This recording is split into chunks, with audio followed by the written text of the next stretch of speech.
This week's edition of Church Media Design TV is sponsored by Print Management Solutions.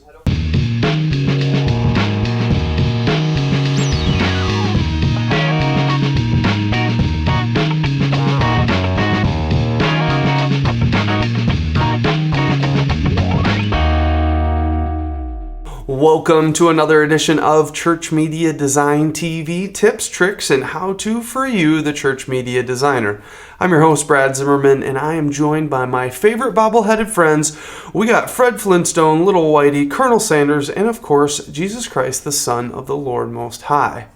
Well, speaking of Colonel Sanders, I just got back from Louisville, Kentucky this past week from the Gurus Conference. It was an awesome time. I got to take a couple students with me, and they brought back a ton of knowledge, and it's actually really fun because now they want to volunteer all the time. So, I would recommend doing that kind of thing with volunteers and students because it revs them up and gets them excited about what they're doing. Because apparently I'm not very exciting or compelling to work for. So, lesson learned. So I was at the Gurus Conference. It was a lot of fun. My main session talk, I hope, will be online in the next week or so. You guys can check the website. I'll be posting that one on there. But what's coming up next is the Echo Conference. And I apologize if we don't get a lot of episodes out during these couple months because it's just really busy with a lot of different stuff going on. But I'll be down at the Echo Conference. I'm doing 2 different breakouts there. And the other thing that's going on is my good friend Trent Armstrong, who works for Igniter Media, does a ton of their motion graphics work and is a After Effects wizard genius. I go to him when I need help. Trent's going to be leading 3 different After Effects user groups the morning of when Echo starts, and it's a basic, an intermediate, and an advanced user group, and these are totally free, and you don't even have to be going to Echo Conference to be a part of them. So if you live in the greater Dallas area, you want to find out more about After Effects, but you can't afford to go to Echo or weren't planning on going, you can still show up that morning, learn about some After Effects. I'll be hanging out with Trent as long as my flight gets in on time, so it should be a blast, so make sure to check that out. Today, however, we're actually talking about After Effects, and we're going to be doing some more advanced expressions and working with shape layers, and I'm really going to be focusing on how to take a Photoshop tutorial and use that to learn a lot of new cool stuff inside After Effects. So I'm really excited about today's episode. We got a ton of other great stuff and freebies and some cool inspiration. So if my favorite bobbleheaded friends are ready, let's get into it. Well, as always, we want to give you guys a ton of great resources to help you with your media production. So let's reach into the stockpile, and our first resource is from MediaSalt, which I think is a great website. I am just impressed every single week with the great content they're coming out with. And they just did a post on 5 music bed resources. And I think this is really cool. They actually talked about this new site called friendlymusic.com that was introduced for YouTube use, but it also can be used for our videos. And it comes down to it that it's $2 for a song. It's all it's going to cost you is $2. So check out Friendly Music, Free Play Music, Moby's music site, Friends, and You. So there's really only 3 websites there, but it's still a great resource. There's still tons of great music. Moby's website, Moby, the artist, has a site that you can use music that he's created for your videos as long as they're not for profit, which, hey, guess what? We all work for nonprofits, so I think we fit into that category. So check out those 5 free music resources. The next site is 365 PSD, and this is a new site I just found recently, and this is a free PSD file every day of the year. A lot of these are buttons and like little things, but if we skip forward here to like the second page, you can see that there's like a little mini website design. So it's got the header and some buttons and a search field. So I think it's pretty nice. And the next website is videocopilot.net. Now, Video Copilot, I used to talk about a lot, and I haven't talked about it in a little while, but Video Copilot has tons of great After Effects resources. And just recently, he did an awesome tutorial on particle shadows. And I think this is a really cool tutorial to show you how to incorporate realistic looking shadows into your After Effects workflow. So I really want to encourage you guys to check that out, as well as all their other stuff. So there's some really good stuff on there. Normally we only give you 3 resources. I wanted to give us 4 because we've been gone for a little while. So this one is from Churchy and we got 10 free looping backgrounds. And these are in SD and HD, and these are actually from the Footage Firm, which is a great company. You can actually spend like $9 and they send you a set of DVDs that has like 250 files in SD and HD, but you can download these files for free without having to pay for shipping and handling. And there are 10 different backgrounds that are really great for worship situations. I actually used some of these this past Sunday, and they worked out great. So check those out, download those today. If you want to find the links to any of these websites, head over to the website ChurchMediaDesign.tv and find all the links in the show notes, and hopefully you guys can fill up your stockpile so you can get media done faster. So many of you out there are great designers that are working part-time for your church, or you're trying to, juggle all sorts of things. Well, maybe you would like a full-time job or a bigger part-time job. Well, my friend Ken Wilson over at New Spring Church tipped me off the other day to a job that they had at their church, and I just wanted to give you guys a heads up about it. I think there's some cool stuff going on there, and I'm always impressed by Ken's work, and I got to meet him last year at the Echo Conference, and he's just a great guy. So head over to newspring.cc/jobs to find out about the job openings they currently have there and see if it's a good fit for you, because maybe it would be. So check that out and maybe get yourself a job if you need one. And if you don't, well, then don't go there, because you got a job. I'm just going to trail off now. Goodbye.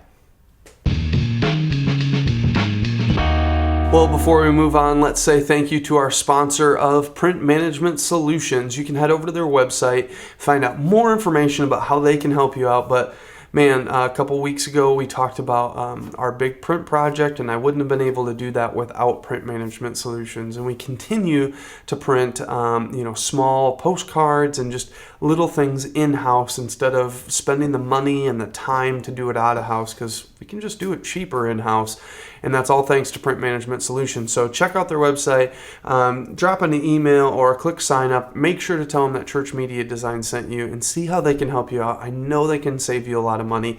And if you're not the right person to say, hey, should we do this or not do this, pass the info along and say, hey, I'd love for us to be good stewards of our money and save a little bit money and go with a print management company versus wasting our money at a big box store. So check out printmanagementsolutions.biz.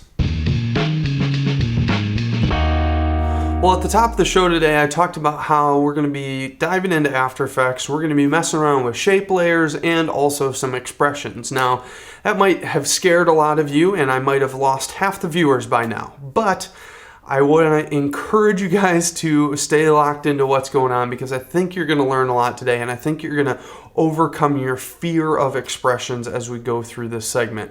Now, the reason that I did all of this, that I learned this and created this tutorial, is because I saw somebody else's tutorial. It's actually over at blog.spoongraphics.co.uk/a really long URL. And he did it's Chris Spooner, and he did a creating an abstract design with patterns in Photoshop. And I thought this was really cool. I really liked this design. I really digged how it looked, and I liked the style of it. And I'm like, man, that's awesome. I'd love to use that for a design. And so I ended up actually following along with this tutorial and basing a design that we're doing for a big summer thing, because it felt really summery. But I was like, man, I wonder if I could create this in After Effects. So it's basically vector if I do it all with shape layers, so I can scale it to any size and I don't have to worry about losing quality. And I actually did this in Illustrator as well. I learned how to create all of these same patterns. I did all of the same stuff inside Illustrator. But I found that After Effects was my favorite way to do it because it was the most flexible next to Photoshop. So we're going to dive into After Effects and create one of these circles, and we're actually going to make it into a preset that you can then just reuse over and over and over again. So should be pretty cool. So let's dive into After Effects. So inside After Effects, we're going to go to Composition, New Composition, and we're going to do, just to save ourselves a little bit of rendering time, we're going to do a half res. We're just going to do 640 by 360, and this is widescreen. This is how we produce the show. And we're going to say, okay, I don't really care how long it is. I just didn't want to have crazy amounts of extra resolution we didn't need.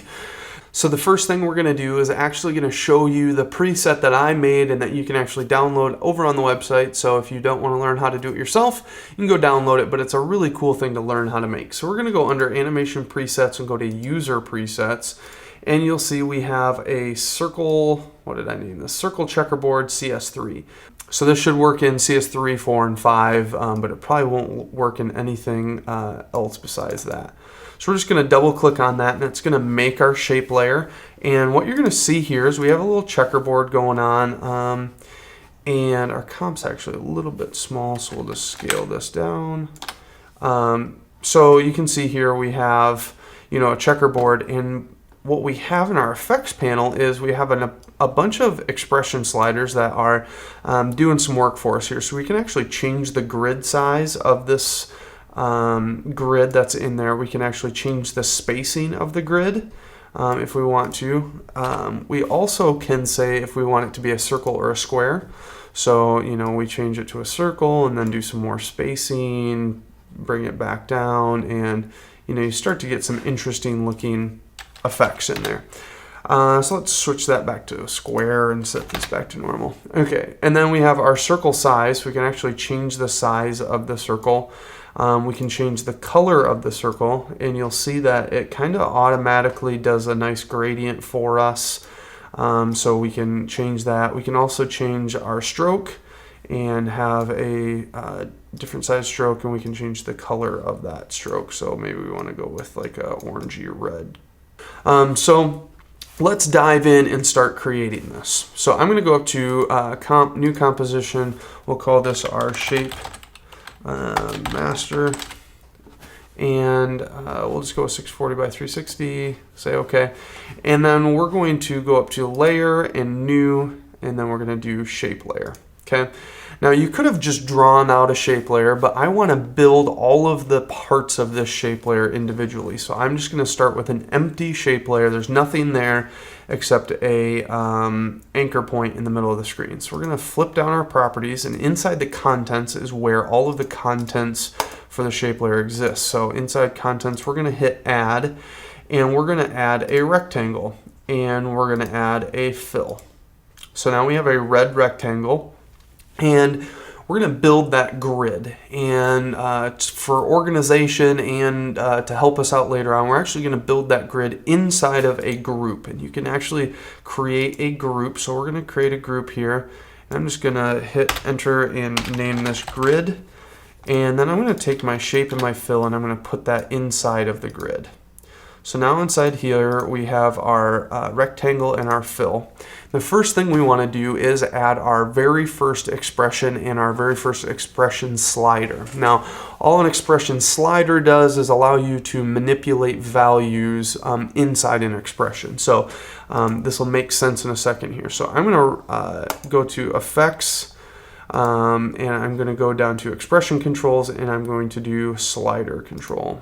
Okay, and we're going to name this guy Grid Size, and we're going to set a default value of 40 for it right now. Now under my rectangle path, I'm going to alt-click on the size parameter, and that's going to help us set an expression. You're going to see it's going to fill it with some text. I'm going to take this pick whip, and if we would pick whip to any value, it's going to insert that value into these two fields. So if I would do position, it would add 0, 0 to that. But we don't want whatever the position. If I would change this position value, it changes that position value.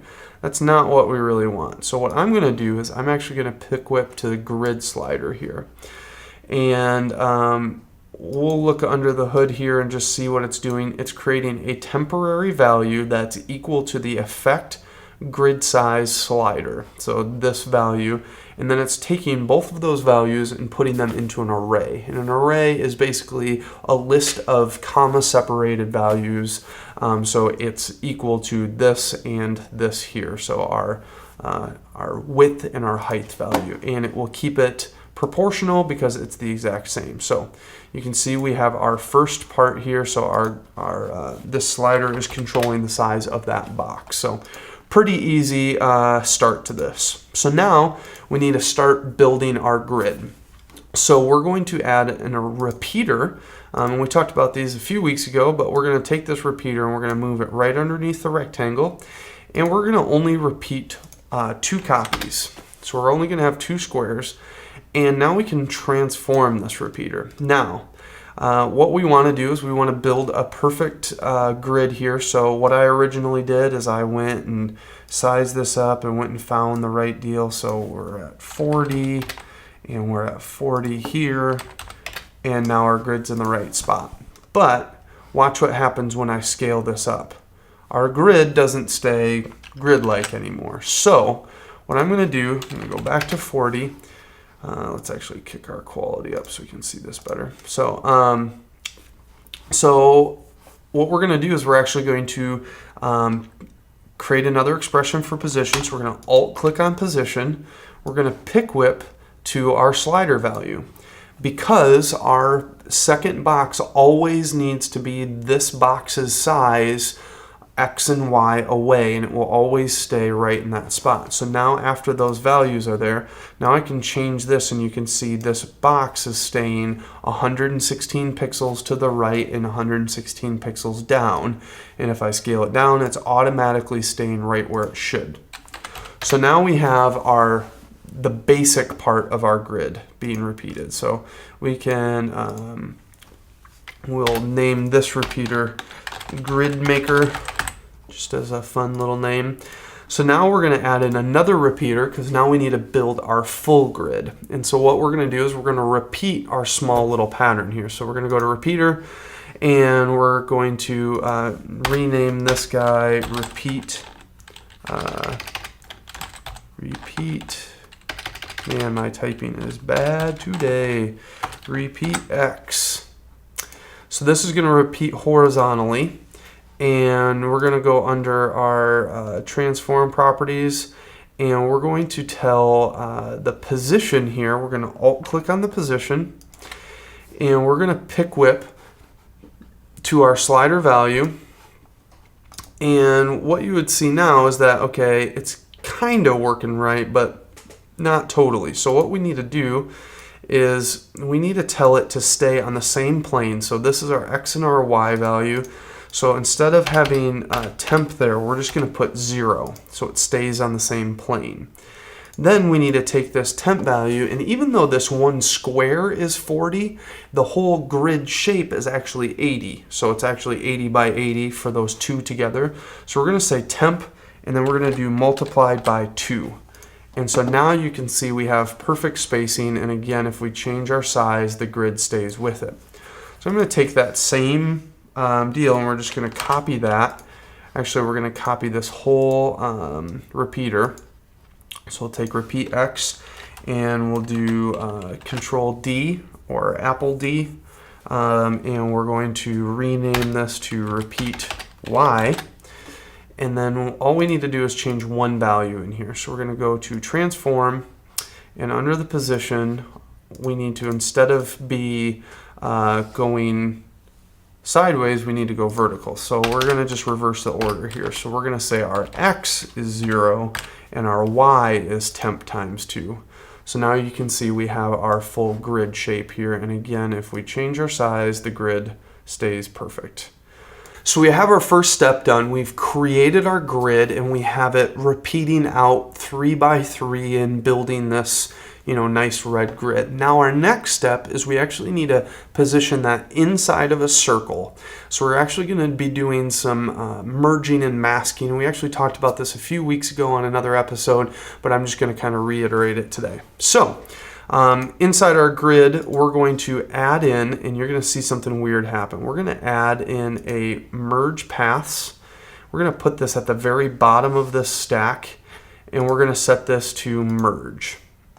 And you'll see something that happened. We now have no squares on the screen, but we can easily fix this. So underneath, outside of our grid, we're going to add a fill. So we need to drag that outside of our grid. Let's put it below. And now you can see our squares are back. Now all that merge is doing is saying all of those individual shapes, you're now one shape. And then that one shape can now be masked by another shape. So let's do that. So we're going to add in a ellipse. So we have our ellipse here. And what we're going to do is add now another merge paths. And this merge paths we're going to set to, I think it's intersect. There we go. So now we have, you can see that our circle, we have our ellipse, and then our squares are being intersected by that ellipse. So now we have our checkerboard inside of a circle. So we're doing pretty good here. Our next step is to get our grid to be in the top right hand or left hand corner, of the circle, and repeat over and down, but only the size of that circle. We also need to make a control for how big that circle is. So we're going to just do right clicking, and I'm just going to do slider control. Just so you know, anytime you right click in the effects panel, it's always going to bring up the most recent effect for you. So that's kind of handy. So we're going to just click on this and we're going to hit, we'll call this ellipse. If I can spell it right, ellipse size. And we'll go down to our ellipse path. Oh, it's got 2 L's. I only put 1 in there. We're going to alt click on the size, and we're just going to drag that up to the slider, and we're going to set the slider to like, I don't know, 400. So there we go. So there's our, let's make it a little smaller. Let's go with 300. Okay, so there's our ellipse size, and so this will automatically change this for us. So our next step is to take that grid and place it in the top left-hand corner of that circle so that it can repeat across the width and the height of the circle and actually not repeat any extra ones. And I'm no math whiz, and so what a lot of times I do is I take this and I'll take the rectangle position here and I'll kind of move it around. So let's make this like a nice even 100. And so I'll take this and I'll move it over and up, and I'll figure out, okay, it's at -40 right now. So how do I get it at -40 with math? So what I'm going to do is I'm actually going to alt click on the position. We're going to pick whip that to the ellipse size. Then I'm going to divide that in half. So the computer actually does math better if you multiply than divide. So I'm going to multiply by 0.5, and then we actually need to move the opposite direction. So I'm actually going to multiply by -0.5. So now what you can see is we have our circle showing up here, but we have a slight problem. So, we can resize this and it sticks in the corner, but you can see that it's actually not totally in the right spot. It's actually halfway through. So what we need to do is kind of move it back over a little ways. So what we're going to do is we're going to add, then I'm going to do some parentheses here, and we're going to do a little math inside of these. So I'm going to pick whip to the grid size value, and then I'm going to divide that in half, so times 0.5 again. So now this is going to push that over by, 10 pixels in this case. And now when we make this smaller, you can see that it's the exact on the very edge of this. So we're looking pretty good. We can actually change the grid size and it will stay in the same position. So now it would be full. But now we want it to auto-generate how many times should it repeat across the board. So now we're going to go down to our repeaters here. So we're going to go to repeat X, and we're going to go to copies. We need to figure out how many copies should this repeat. So I'm going to kick this up to 200 for now, and we'll put this down to 20. And so what we have to say is, okay, our grid size is 20, actually 20 times 2, because we have 2 blocks in our original grid. So we have to take 20 times 2 and divide it by our ellipse size. So that's pretty easy. So all we're going to do is alt-click on our copies, and we're going to say ellipse size divided by, and then we're going to say our grid size times 2. And we should get 20 is how many needs to be there. Now, to check and see if we're doing this right, I'm actually going to shut off this merge paths here, and you're going to see that we have way too many here. So there's something wrong in my math. So let's figure out what's going on here. So we need to do, we don't actually need to do times 2, we need to do times 0.5 because we want to divide that in half. So now you can see that our grid is the perfect size of our ellipse here, so we can see where's our ellipse path. Let's turn that on, turn our merge paths off, and you'll see that that's the right size. And now if I change my grid size, you can see how it's auto generating how many it needs to have here. So now all we need to do is take this and copy and paste that into our repeat Y value. So we're going to alt click on our copies here, and we're going to paste that in. Oops, that is the wrong copy, paste. And you'll see it's making a perfect square of repeating values. If we turn our merge paths back on, you'll never notice the difference. And the reason we're doing that, I could just say, oh, let's just generate 100 of them, and it'll just repeat 100 times. But the computer's having to do all that work, and so we don't want it to do any extra work it doesn't need to. So now we have our grid size and our ellipse size working together to fill that circle perfectly. So now we really only have a few things left to do, and they're a few pretty easy things. So we're going to add in a circle behind this, and let's actually change our fill color here to something a little more pleasant like white. And so let's add in another ellipse. So we're going to go to add, and we're going to go to ellipse, and we're going to move this down past our fill. We're going to actually add in another fill below this, and we're going to say ellipse path 2. We want to alt click on our size, and we're going to take that to our ellipse size. So now this is a perfect background for us. So it's a red background with white squares. And we're going to actually do another expression control. So we're going to go to expression controls, and we're going to do a color control.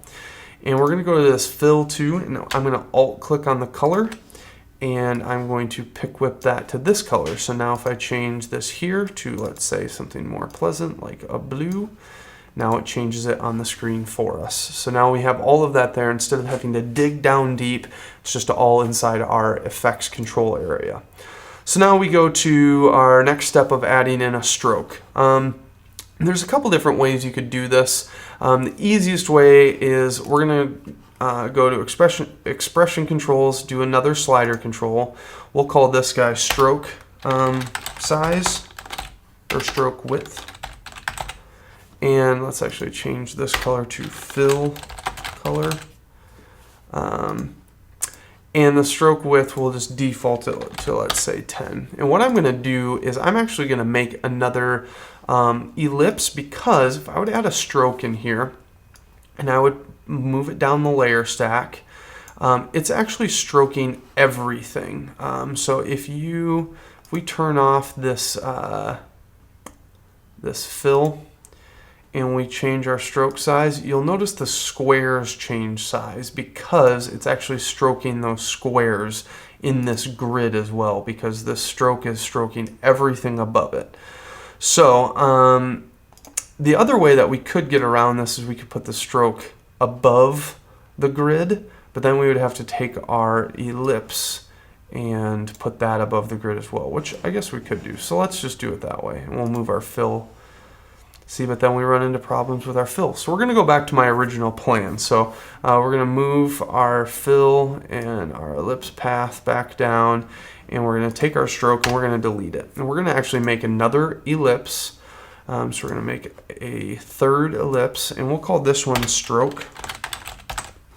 We'll call this one ellipse fill, just so we can keep our naming straight. And this is our stroke, and then we're going to add in another color here, so we'll add another fill in. We'll make this fill underneath that stroke. So this stroke, we're going to set the size to be the ellipse size, but then we're actually going to add in, we're going to do plus, we're going to add our stroke width value. So it's taking this value and then adding that value to it.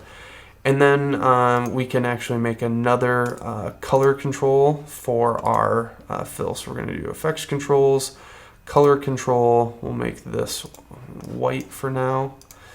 And hit OK, and then we're going to go to fill 4 here, and we're going to alt click on the color value and pick whip that to the color.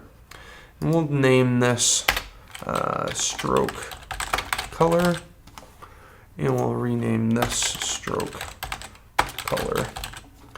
Those names don't matter, just so that you know kind of what's going on when you flip it down. But now we can change this to whatever we want, and it will automatically change for us.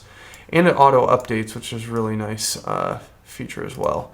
So we can change that stroke width, and it's going to change it on there as well. So we're starting to get our final effect. So you can really see how it's all starting to come together and really make our final look. I'm not going to go into the details of how to make the gradient, but you can make a gradient and set it into a blending mode that will alter your color appropriately. But basically, you've done all the work you need to do. The final step is to make this a preset. So all I'm going to do is take my effects and my controls, or contents and effects, and I'm going to go up to animation, save animation preset. And we'll just say this is our demo circle and hit save. And that will automatically save it into our, if we go to animation presets, user presets, we have demo circle. And if we click off and double click demo circle, it's actually going to create a second circle here. We can move that one over, double click demo circle. Oops. Click off of it, double click, it'll generate another one for us. And we're generating these circles, and it's super easy. You don't ever have to think about all that math again, but you have all of these settings that you can go through and mess around with. So if you want to download that final preset, you can get that on the website. Hopefully you understood all of the different expressions we wrote.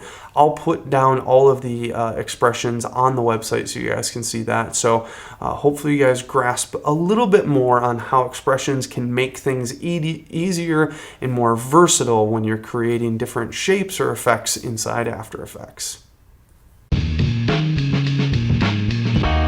Well, this week's inspiration has to do with the new iPhone 4, which is full of controversy and all sorts of awesomeness. There's terrible reception, your screen is yellow, your volume buttons are backwards, and, well, you can't use the phone to make a phone call because AT&T sucks, and now Apple kind of sucks too. And Adam is laughing his head off behind the camera. And mine is on its way. I don't even know why I bought the stupid thing. I got 30 days to try to figure out if I'm going to send it back or not. So let's just pray it's good. But the one cool thing that the iPhone 4 has going for it is it's got an HD video camera in it. And it shoots at 30 frames per second. It shoots 720p. And the picture actually is really nice. And so a bunch of people have been coming out with these films that they've created because Apple made iMovie for the iPhone, so you can do editing on your phone, and it's all ridiculous. Well, this video actually caught my attention because it was shot and edited in 48 hours entirely on one iPhone. So they had all the music, they used iMovie for the iPhone, and they actually included a behind the scenes, which wasn't shot and edited on the iPhone, but it was still a really cool behind the scenes to show you how they did it. So check out Apple of My Eye.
Grandpa.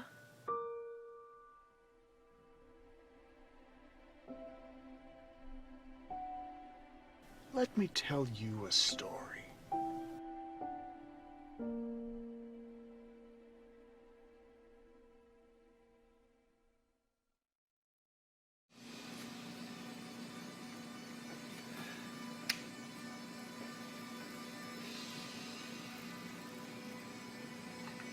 So we're headed over to record some model trains because my dad has the largest collection of garden railroads set up in the middle of the desert that I'm aware of. Ooh, I like the green. Oh, there's one Yeah, of the circus if we ones. can get There's a colorful. giraffe sticking out of that one. Oh, wow. Yeah. We keep them back there because it's a little more protected than being out here in the heat and all that. Right. So 'Cause they're they can animals. survive. They are animals. We've got the camera mounted in here, and then I can hit record right there, and then we can let it run, and there's the camera. I don't know. We'll see what happens. All right. Now slow it down.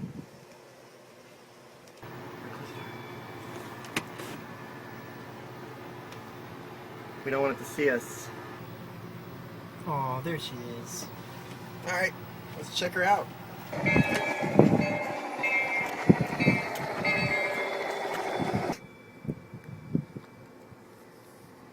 feel like that's it.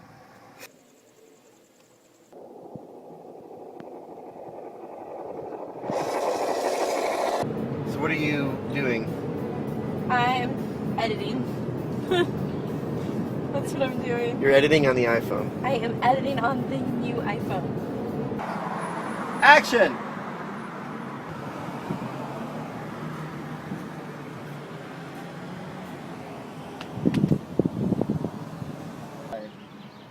I'm gonna let you walk into the shot as well, Tim. Okay. Just a few steps back.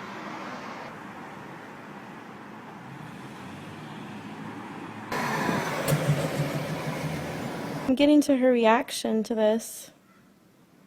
It's taking me a little bit, but I'm gonna get there.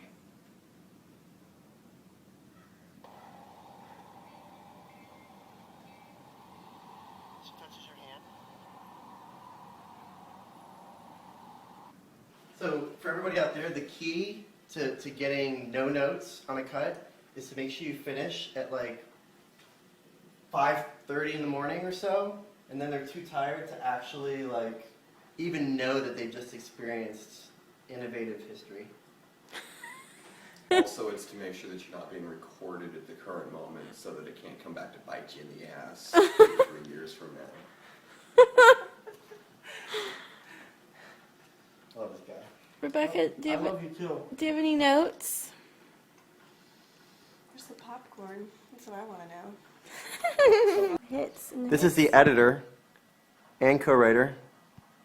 She's asleep because she's been editing for the last 24 hours. What do you got to say? Actually, I did not edit in 24 hours. It's more like 14. How did you edit it? What do you mean? I used my fingers. Only export. We'll play it a little bit. The whole thing is in here, along with our music. Yay! Okay, so we're gonna export.